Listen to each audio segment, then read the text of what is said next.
Helo, fy enw I Iori, Sylfaenydd a chyfarwyddwr Cwtsh a dwi wedi bod yn arweinydd côr sy'n gweithio yn y maes celfyddydau a iechyd dros 10 mlynedd.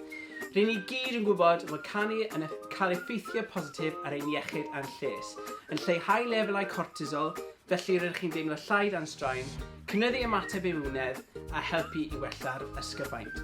Mae Tyfu Eich Llais yn raglen 4 cam i helpu hybu eich iechyd a lles. Byddwn nhw'n ddysgu am anadlu, ystym, llais ac hefyd canu can ei ddwy ar hyd y ffordd. Rwy'n gobeithio rhoi rai offer ac ymarferion defnyddiol i chi ddefnyddio bob dydd. Ac os ydych chi erioed yn deimlo dan straen neu angen bach o pick-me-up, efallai bydd hyn yn helpu. Gwelwch chi yn fideo 1.